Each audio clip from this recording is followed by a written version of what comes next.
پچھلے رمضان شریف میں بڑا عجیب واقعہ ہوا، اور ایسا واقعہ کہ میں اس کو سوچتا ہوں تو جسے ہم کہتے ہیں نا کہ ایک ٹرننگ پوائنٹ ہوتا ہے۔ ہمارے بابا جی ہیں، میں نے ان کو فون کیا، میں ان کی خیر خرید کے لیے فون کرتا رہتا ہوں، تو میں نے ان سے کہا کہ میرے لیے دعا کریں۔ تو وہ کہنے لگے پتر کیا دعا کروں تمہارے لیے؟ میں کہا میرے لیے مغفرت کی دعا کریں۔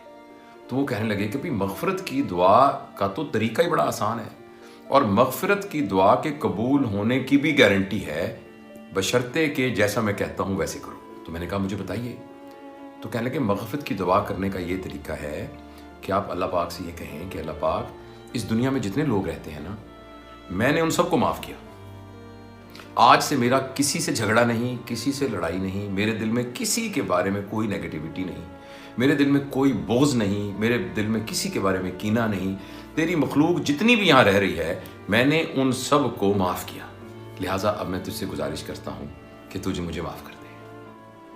یہ بات سنی تو میرے تو پیروں کے نیچے سے زمین نکل گئی، اور میں نے یہ سوچا کہ ہم ہر وقت اللہ کے سامنے مغفرت کی اور استغفار کرتے ہیں اور معافی کی درخواست کرتے رہتے ہیں، لیکن ہم خود اپنے طور پر کسی کو معاف کرنے کو تیار ہی نہیں ہیں۔ جس سے ہمارا چھوٹی سی کسی بات پر جھگڑا ہے تو اس جھگڑے کو دل میں لے کر ہم کیا اس کے نقصان کے منصوبے نہیں بناتے، کیسے ہمارے مقدمات چل رہے ہیں، کیسی ہماری لڑائیاں چل رہی ہیں، کیسے ہمارے جھگڑے چل رہے ہیں۔ اور یہ نہیں کہ اوروں کے ساتھ، اپنے بہن بھائیوں کے ساتھ، اپنے بچوں کے ساتھ، اپنے عزیز و اقارب کے ساتھ، اپنے دوستوں کے ساتھ، جن کے ساتھ ہم ایک ہی دفتر میں ایک ہی جگہ پر کام کرتے ہیں، ان کے ساتھ ذرا بات پر ہمارے تنازعات چل رہے ہیں، اور ہم ان کو نقصان پہنچانے کا کوئی موقع ہاتھ سے جانے نہیں دیتے، اور دوسری طرف ہم عبادت کر کے اللہ سے مغفرت چاہتے ہیں۔ تو وہ بابا جی کی بات میرے دل پہ ایسے لگی، میں نے کہا کہ ہمیں تو حق نہیں ہے اللہ تعالیٰ سے اپنی مغفرت مانگنے کا اگر ہم خود اپنے اندر معاف کرنے کی استطاعت اور جذبہ پیدا نہیں کرتے۔